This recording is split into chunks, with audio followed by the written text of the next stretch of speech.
जीवन की सारी समस्या इस एक बात में ही छिपी है कि जब तुम हल कर सकते हो तब तुम हल नहीं करते। जब बात को रोक देना आसान था तब तुम बढ़ाए चले जाते हो, और जब बात सीमा के बाहर निकल जाती तब तुम्हें होश आता है। जब कुछ भी नहीं किया जा सकता तब तुम जागते हो। जब कुछ किया जा सकता था तब तुम आलस में पड़े विश्राम करते रहे। तब हजार समस्याएं इकट्ठी होती चली जाती हैं। उन समस्याओं में दबे तुम खंड खंड छितर बितर जाते हो। फिर तुम्हारे जीवन सूत्र का जो संबंध है तुम्हारे भीतर की अंतरात्मा से, जो तुम्हारी कड़ी है, उसका और छोर खो जाता है। तब तो तुम छोटी सी समस्या भी हल करने में असमर्थ हो जाते हो, क्योंकि तुम्हारा मन एक विभ्रम हो जाता है, एक कंफ्यूजन। वहां इतनी समस्याओं का ढेर लगा पड़ा होता है। उन समस्याओं से दबे तुम सारी सामर्थ्य खो देते हो। तुम्हारा आत्मविश्वास भी तिरोहित हो जाता है। जो कुछ भी हल ना कर पाया वो कुछ हल कर सकेगा, ये भरोसा भी टूट जाता है। तुम समझने लगते हो कि अपने से हल होने वाला है ही नहीं। और एक बार ऐसी दीनता आ गई कि तुम्हारे पैर के नीचे की जमीन गई, फिर तो तुम उसे भी हल न कर पाओगे जिसे बच्चे हल कर लेते। हल करने का भरोसा और श्रद्धा ही नष्ट हो गई।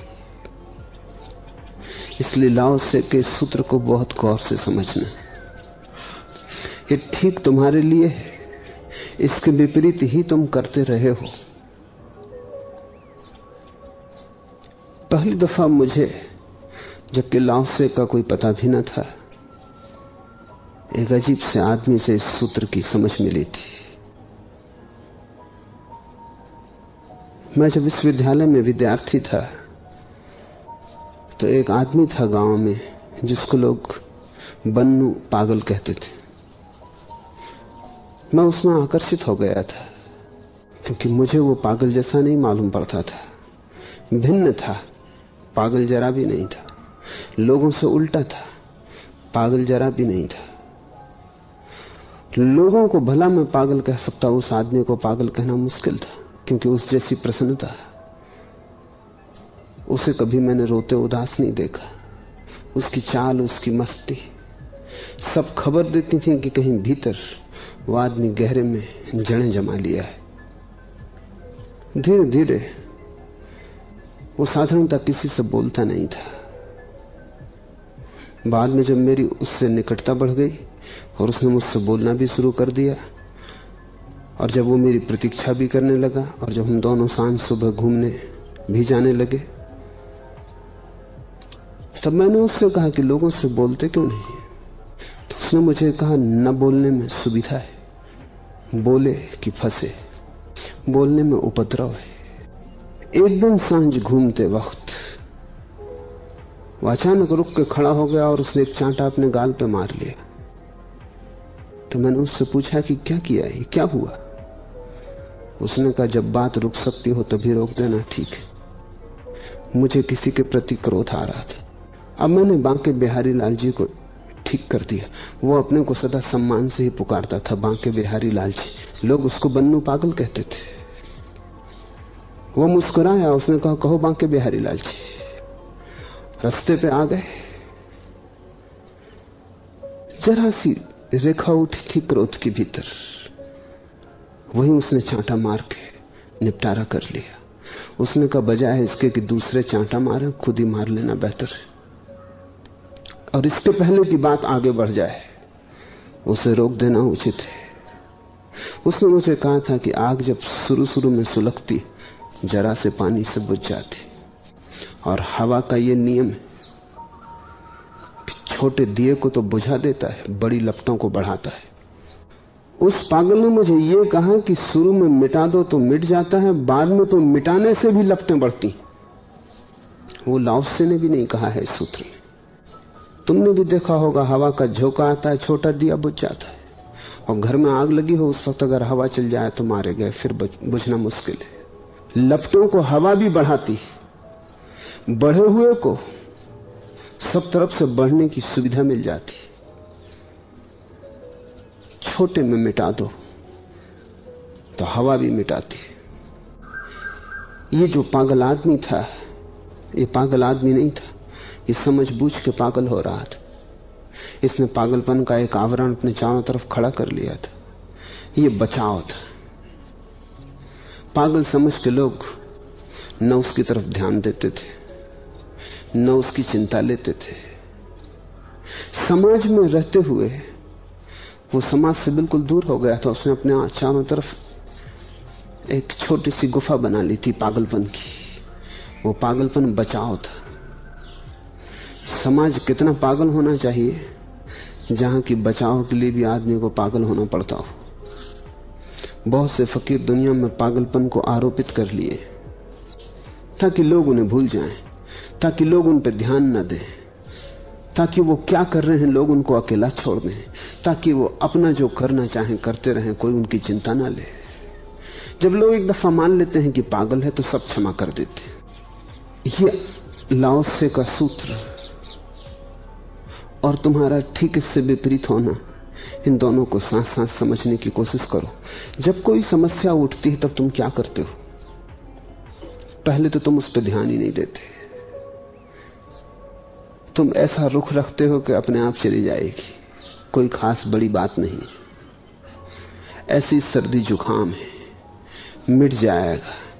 क्या चिकित्सक से पूछना है, क्या उपचार करना है? तुम छोटा करके देखते हो। तुम पहले तो उपेक्षा करते हो, टालते हो। तुम पहले पूरी चेष्टा ये करते हो कि अपने आप ही हल हो जाए।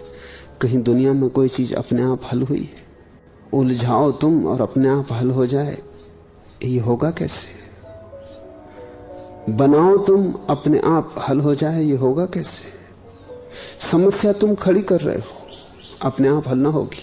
लेकिन ये मनुष्य का पहला रवैया है। सोचता है शायद कोई चमत्कार घट जाएगा, कोई घटना बदल जाएगी, संयोग बदल जाएंगे, चीज अपने आप हो जाएगी, क्यों झंझट में पड़ना। आदमी मद्देनजर करना चाहता है, कहीं और देखने लगता है। ये पहली प्रक्रिया है कि तुम अपने मन को कहीं और लगाते हो ताकि समस्या दिखाई ना पड़े। और यही खतरा शुरू होता है, क्योंकि जिस समस्या को तुमने देखना बंद किया वो तुम्हारे अचेतन में गिरने लगती, वो तुम्हारे अंधकार कुएं में गिरने लगती, वो तुम्हारी जमीन के भीतर उतर जाती, वो अंडरग्राउंड हो जाती। और एक बार कोई समस्या जमीन के नीचे उतर गई, अंधेरे में उतर गई, तुमने देखा नहीं, नजर न दी, ध्यान न किया, वो बीज की तरह जड़ जमा लेगी। जो समस्या सचेतन में हो उसे हल करना आसान है, क्योंकि वहां तक तुम मालिक हो। एक बार अचेतन में उतर गई फिर हल करना मुश्किल है, क्योंकि फिर तुम मालिक रहे ही नहीं। तुम्हारी मालिकियत मन के ऊपर की सतह पर ही है। अगर मन को हम 10 खंडों में बांटें तो पहले खंड में तुम्हारी मालिकियत थोड़ी बहुत चलती, 9 खंडों में तुम्हारी मालिकियत का 9 खंडों का तुमसे कोई संबंध ही नहीं रहा है। एक बार कोई समस्या अचेतन में, अनकॉन्शियस में चली गई तो बीज जमीन में चला गया। जमीन के ऊपर से झाड़ बोहार देना बड़ा आसान था, जमीन के नीचे बहुत कठिनाई है और खोदने में डर है, क्योंकि खोदोगे 1000 निकल आएंगे। इसलिए कोई अचेतन को खोदता नहीं, छूता नहीं, भय लगता है, क्योंकि एक बीज नहीं दबा है, वहां तुम जन्मों जन्मों से दबाए हुए पड़े हो। अचेतन तुम्हारा कबाड़ खाना है जिसमें तुमने सब कूड़ा करकट भर दिया है। वहां जाने में भय लगता है कि वहां गए और सब चीजें एकदम से टूट पड़ी तो क्या होगा।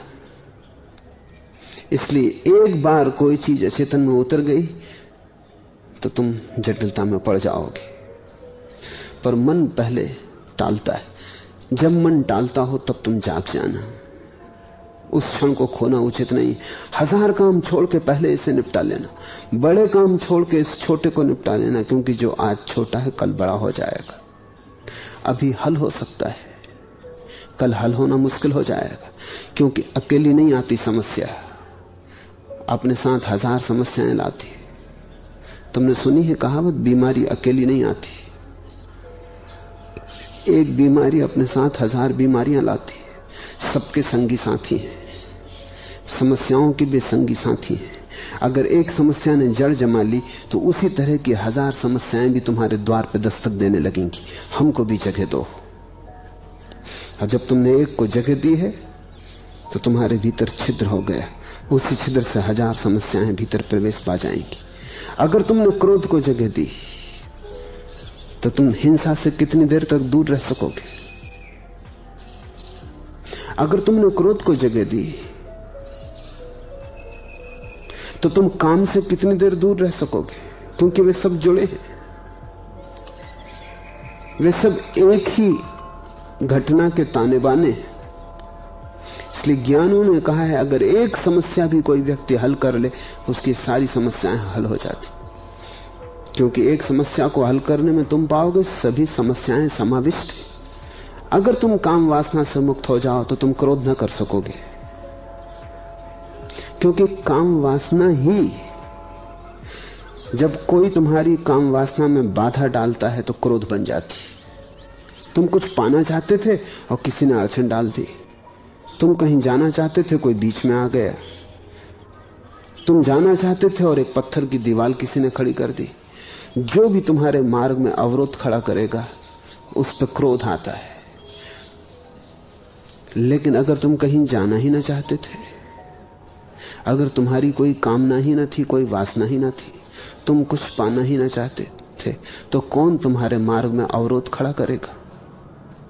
कैसे तुम्हें क्रोध आएगा? जिसकी काम वासना नहीं उसको लोभ कैसा?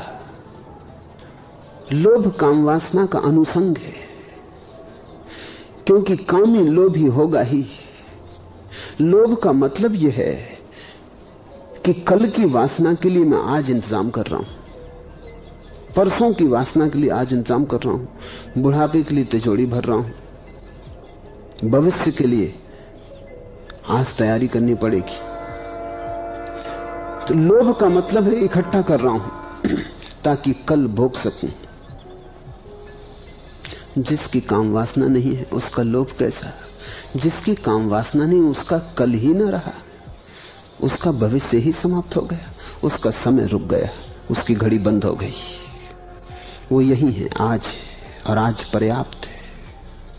आज से ज्यादा की कोई मांग नहीं है। जो छोटा सा मिल रहा है वो काफी है, आज के लिए काफी से ज्यादा है। अगर तुम कल को बीच में ना लाओ तो जो तुम्हें मिला है काफी है, तुम समृद्ध हो। अगर तुम कल को बीच में ले आओ तो बड़े से बड़े सम्राट भी भिखारी, क्योंकि कल को कोई भी नहीं भर सकता। कल दुष्पूर है। एक वासना को बदलो, तुम पाओगे और वासनाओं में बदलाहट होने लगी। एक समस्या को हल कर लो, सब समस्याएं हल हो जाती।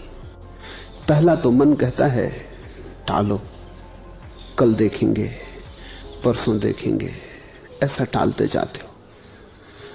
लेकिन जितना तुम टाल रहे हो उतना समय बीज को मिल रहा है फूटने को, अंकुरित होने को। फिर मन की दूसरी वृत्ति है, जब टालना मुश्किल ही हो जाए, समस्या सामने ही खड़ी हो जाए, तो तुम समस्या से लड़ना शुरू करते हो। पहले टालते हो, वो भी गलत, फिर लड़ते हो। दीवार खड़ी हो उसके साथ सिर फोड़ते हो, वो भी गलत, क्योंकि समस्या को कोई लड़के हल नहीं कर सकता। तुम लड़े कि समस्या को हल करना असंभव ही हो जाएगा, क्योंकि हल करने के लिए तो शांत चित्त चाहिए। लड़ने वाली वृत्ति तो अशांत है।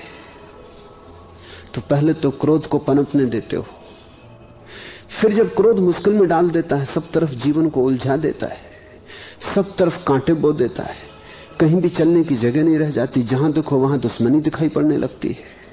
सारा संसार विरोध में मालूम पड़ता है, जैसे सब तरफ तुम्हारे तरफ कोई षड्यंत्र चल रहा है, सभी लोग तुम्हारी दुश्मनी में खड़े। तब तुम जागते हो, तब तुम दूसरी भूल करते हो कि तुम लड़ने की कोशिश करते हो कि दबा दो क्रोध को, मिटा दो क्रोध को। लेकिन कभी कोई किसी समस्या से लड़के जीता है? समझ लो कि तुम धागे साफ कर रहे थे और धागे उलझ गए, इनसे लड़ोगे? लड़के धागे सुलझ जाएंगे, लड़के तो और उलझ जाएंगे, टूट जाएंगे। एक बार धागे उलझ गए हों तो फिर तो बड़ी ही शांति चाहिए, फिर तो बड़ा मैत्री भाव चाहिए, फिर तो बड़ी सरलता और धीरज से एक एक धागे को निकालोगे तो ही निकल पाएंगे। अगर जरा भी जोर से खींच दिया तो और उलझाव बढ़ जाएगा। धैर्य बिल्कुल नहीं। पहले तुम टालते हो, उसे तुम धैर्य मत समझना। वो धैर्य नहीं है, वो आलस्य है। कहते हो कल कर लेंगे, परसों कर लेंगे, अभी जल्दी क्या है। पहले तुम टालते हो, वो धैर्य नहीं है। कई लोग उसे धीरज समझते हैं कि हम धैर्यवान हैं, कभी भी कर लेंगे, जल्दी क्या है। वो आलस्य है, वो प्रमाद है, वो केवल अपने को धोखा देना है। धैर्य की कसौटी तो उस दिन आएगी जिस दिन उलझाव खड़ा हो जाएगा और तुम अब क्या करते हो? धैर्य से सुलझाते हो या लड़ते हो? तुम लड़ोगे, छोटी चीजों से लड़ोगे, मुश्किल में पड़ जाओगे। मैंने सुना है ऐसा हुआ, जापान में एक बहुत बड़ा योद्धा था और योद्धा प्रासंगिक है यहां। उसकी तलवार चलाने की कला का कोई मुकाबला न था। जापान में उसकी धाक थी, उसके नाम से लोग कपते थे। बड़े बड़े तलवार चलाने वाले उसके सामने क्षणों में धूल धूसरित हो गए थे। उसके जीवन की एक कहानी है। वो कहानी ज़ैन फकीर बड़ा उपयोग करते हैं क्योंकि वो बड़ी विचारपूर्ण है और तुम्हारे जीवन से जुड़ी है। एक रात ऐसा हुआ कि योद्धा घर लौटा, अपनी तलवार उसने टांगी खूंटी पर। तभी उसने देखा कि एक चूहा उसके बिस्तर पर बैठा है। वो बहुत नाराज हो गया, योद्धा आदमी। उसने गुस्से में तलवार निकाल ली क्योंकि गुस्से में वो और कुछ करना जानती ना था। न केवल चूहा बैठा रहा तलवार को देखता, बल्कि चूहे ने इस ढंग से देखा कि योद्धा अपने आपे के बाहर हो गया। चूहा और ये हिम्मत। और चूहे ने ऐसे देखा कि जा तलवार निकालने से क्या होता है, मैं कोई आदमी थोड़ी हूं जो डर जाऊं। उसने क्रोध में उठा के तलवार चला दी। चूहा छलांग लगा के बच गया, बिस्तर कट गया। अब तो क्रोध की कोई सीमा न रही। अब तो अंधाधुंध चलाने लगा तलवार, वो जहां चूहा दिखाई पड़े। और चूहा भी गजब का था, वो उछके और बचे। पसीना पसीना हो गया योद्धा और तलवार टूट के टुकड़े टुकड़े हो गई। और चूहा फिर भी बैठा था। वो तो घबरा गया, समझ गया कि कोई चूहा साधारण नहीं, कोई प्रेत, कोई भूत। क्योंकि मुझसे बड़े बड़े योद्धा हार चुके हैं और एक चूहा नहीं हार रहा।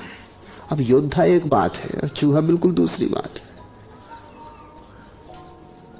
वो घबरा के बाहर आ गया।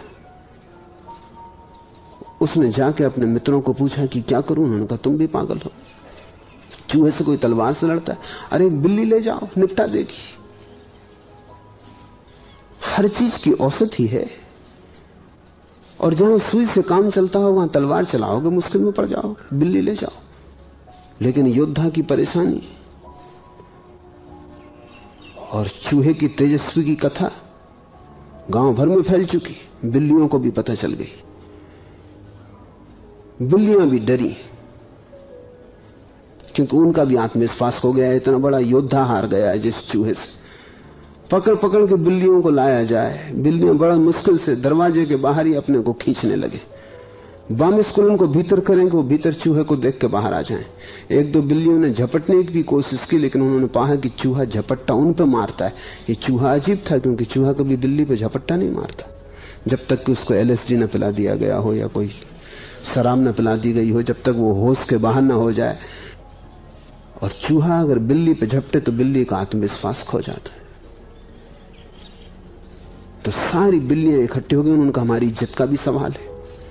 योद्धा तो एक तरफ रहा, हारे न हारे हमें कुछ लेना देना नहीं।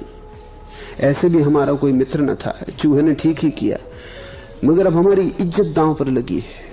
अब हम क्या करें?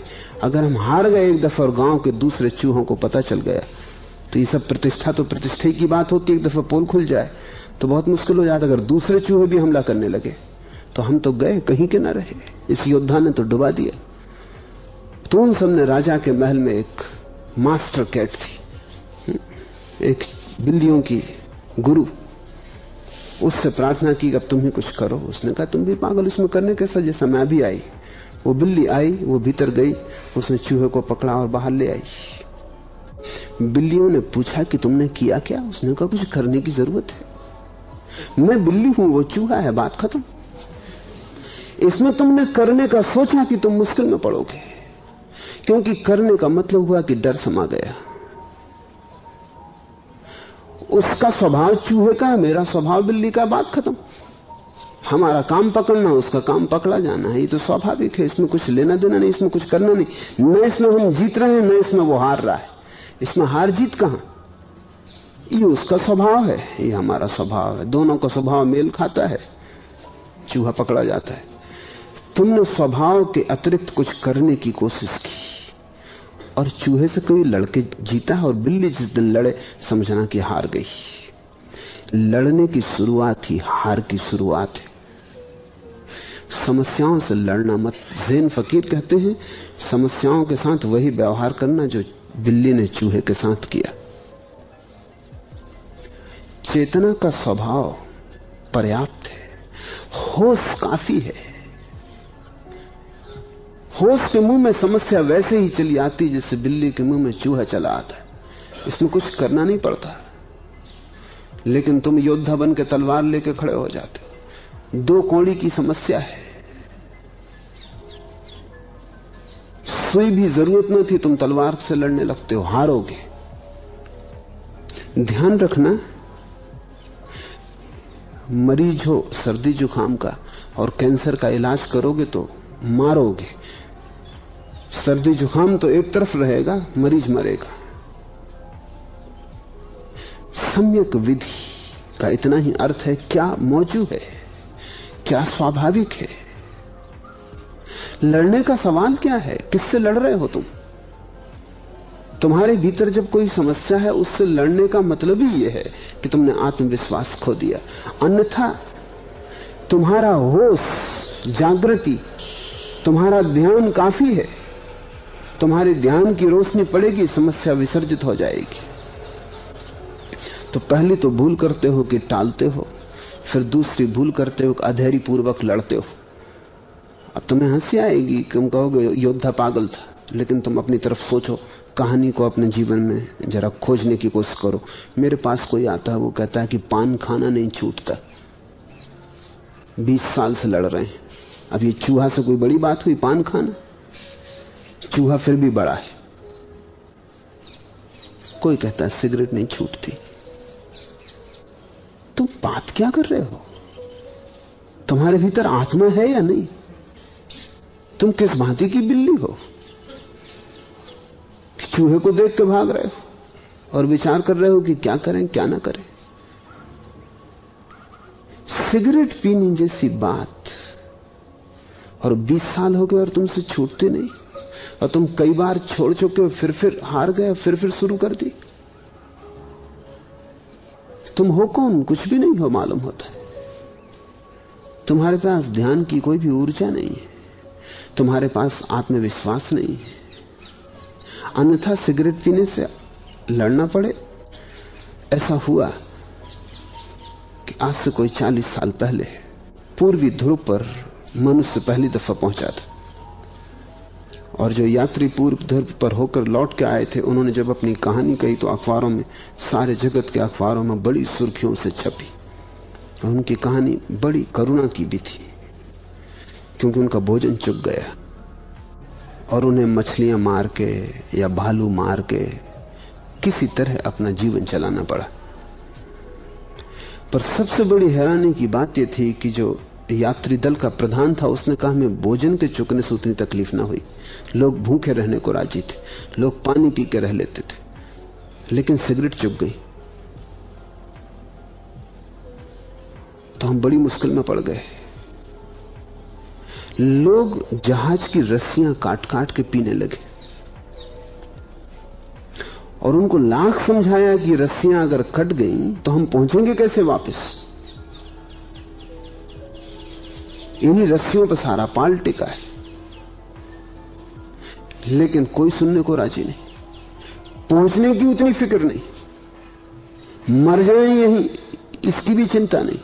लेकिन लोग कहते कि जब तलफ लगती तो हम रुक नहीं सकते। और उन पर पहरा देना मुश्किल था, क्योंकि करीब करीब 90% साथी उस दल के सिगरेट पीने वाले थे। उन पर पहरा कौन दे? रात को रस्सियां कट जाएं। कप्तान इसलिए परेशान था कि अगर ये चला और लोग रस्सियां ही पी गए तो हमारे पहुंचने का कोई उपाय नहीं। एक वैज्ञानिक इसको अखबार में पढ़ रहा था, वो भी सिगरेट का चेन स्मोकर था। उसके हाथ में उस वक्त भी सिगरेट थी जब वो पढ़ रहा था। उसे ख्याल आया कि ये तो बड़ी बेहूदी बात है। अगर मैं भी उस यात्री दल का हिस्सा होता तो मैंने भी क्या रस्सियां पी होती, गंदी रस्सियां, उनको मैं धुएं की तरह पी गया होता। हाथ में सिगरेट थी, उसने सिगरेट की तरफ देखा, अपनी तरफ देखा। सिगरेट उसने एस्ट्रे में रख दी, वैसी की वैसी अध जली, और उसने कहा अब मैं उस दिन की प्रतीक्षा करूंगा जब मुझे इसे फिर उठाना पड़े। उस दिन मैं समझूंगा कि मुझ में कोई आत्मा नहीं है। सिगरेट बड़ी है, आत्मा छोटी। बीड़ी बड़ी है, ब्रह्म छोटा।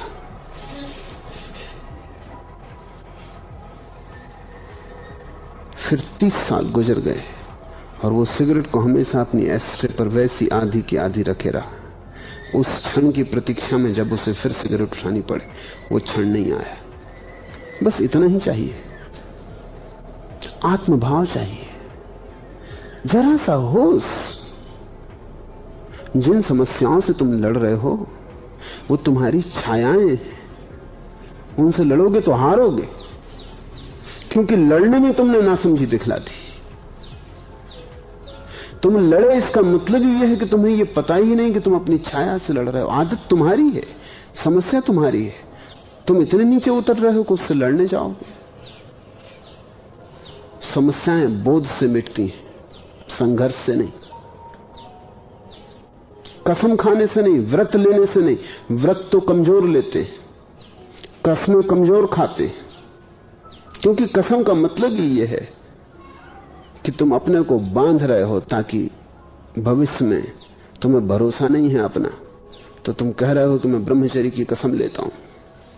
तुम्हें भरोसा नहीं भविष्य का, कसम लेते हो समाज के सामने ताकि लोग भी ध्यान रखें। कसम लेते हो दूसरों के सामने ताकि दूसरे के सामने प्रतिबद्ध हो जाने के कारण अहंकार का सवाल अड़ जाए। फिर तुम्हारा अहंकार ही रोकेगा कि इतने लोगों के सामने कसम ली, अब तोड़ें कैसे? तुम अहंकार के माध्यम से अपनी आदतों को बदलना चाहते हो, और अहंकार तो सबसे बुरी और बड़ी से बड़ी खतरनाक आदत है। सिगरेट पीते हुए शायद तुम मोक्ष में चले भी जाओ, क्योंकि मैंने कभी नहीं सुना कि कोई सिगरेट पीने पे मोक्ष के द्वार पर कोई बाधा हो, कि धूम्रपान वर्जित है ऐसा लिखा हो। लेकिन अहंकार लेके तुम मोक्ष में कभी भी ना जा सकोगे। जब तुम अहंकार को लड़ाते हो आदत के खिलाफ, तभी तुम भूल कर रहे हो, तब तुम योद्धा की भूल कर रहे हो। अहंकार तो और भी खतरनाक आदत है। तब तो तुम बीमारी का इलाज जो कर रहे हो वो बीमारी से भी ज्यादा खतरनाक है। उससे तो बीमारी बेहतर थी, इतनी बुरी न थी। बीमारी से बच भी जाते, औषधि से न बच सकोगे। आत्मा को जगाओ, अहंकार को खड़ा मत करो। समस्याओं को हल करना हो तो कसमें खा के नहीं, बोध को जगा के। कसमें खाना भी लड़ने की ही तरकीब है। लड़के कभी कोई नहीं जीता, ज्ञान के लोग जीते हैं। और जो ज्ञान से ही हो जाता हो उसके लिए लड़ने की, जद्दोजहद की, व्यर्थ के संघर्ष की क्यों आयोजना करते हो? तो पहली तो भूल होती है टालने की, फिर दूसरी भूल होती है लड़ने की। लड़ने का परिणाम इतना ही हो सकता है कि अगर तुम बहुत जिद्दी हो तो जो आदत तुम्हारे ऊपर थी उसे तुम अचेतन में दबा दो। जो क्रोध बाहर निकलता था उसे तुम भीतर पी जाओ।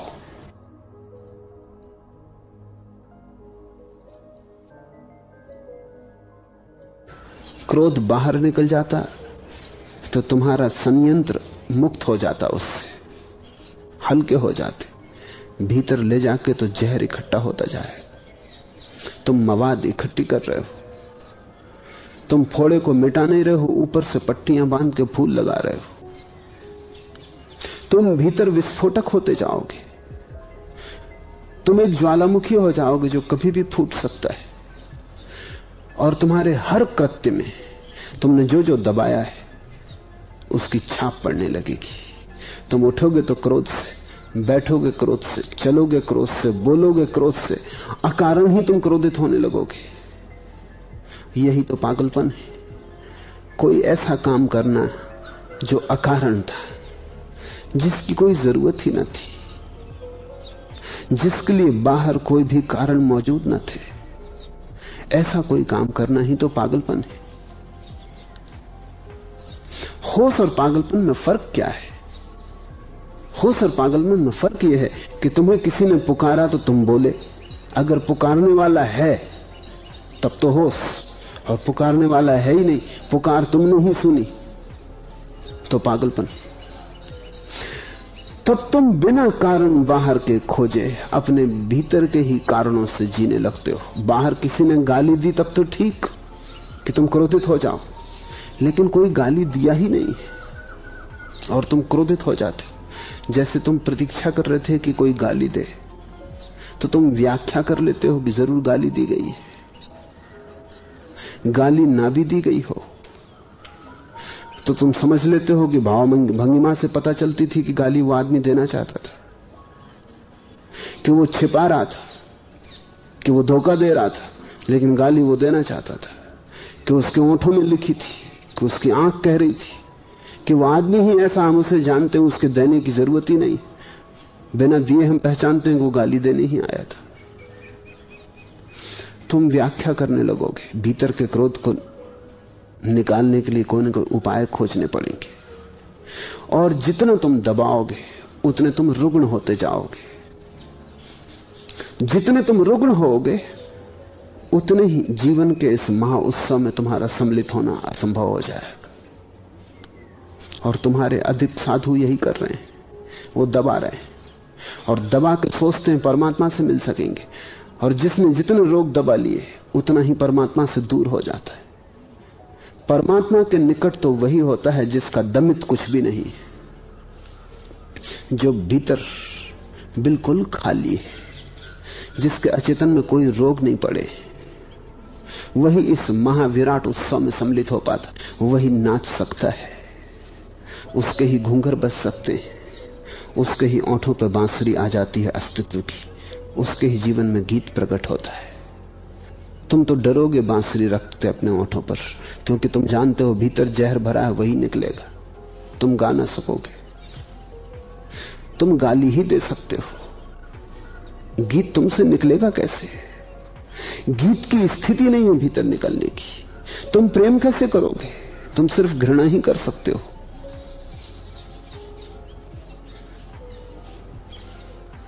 तुम वही कर सकते हो जो तुम्हारे भीतर दबा है। तो तुम्हारा साधु परमात्मा से दूर होता जाता है। जितना दूर होता है उतना वो सोचता है और जोर से दमन करना है। तब वो अपने भीतर एक नरक को बना लेता है।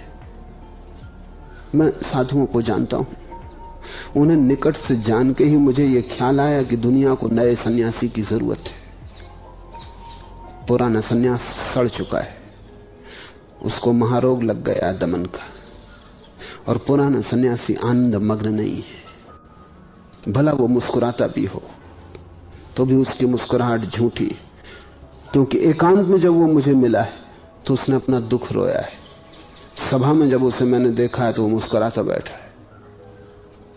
एकांत में वो दुखी है, और एकांत में वो अस्त व्यस्त है, अराजक है, और एकांत में वो समझ नहीं पाता कि क्या हो रहा है। और एकांत में उसकी वही पीड़ाएं हैं जो तुम्हारी और तुमसे 1000 गुनी, क्योंकि तुमने दबाया नहीं, उसने दबाया है। वो तुमसे बड़ा ग्रस्त है, तुमसे ज्यादा स्त्रियों की आकांक्षा है, तुमसे ज्यादा धन की लोलुपता है, तुमसे ज्यादा उसकी पकड़ है भोग पर, लेकिन उसने दबाया है, वो उसे प्रकट नहीं होने देता। तुमने प्रकट किया है, तुम थोड़े हल्के हो, तुम उतने भारी नहीं। तुम शायद परमात्मा के पास पहुंच भी जाओ, तुम्हारा स्वामी, तुम्हारा गुरु मुश्किल है। इसलिए मुझे लगा कि बिल्कुल नए सन्यासी के अवतरण की जरूरत है, जो जीवन को दमन के मार्ग से नहीं वरन होश के मार्ग से रूपांतरित करे। ये जो सूत्र हैं, अब तुम समझने की कोशिश करो, ये होश के सूत्र हैं। क्योंकि बड़ा होश चाहिए, तभी तुम जीवन की समस्याओं के पैदा होने के पहले उनका निवारण कर पाओगे।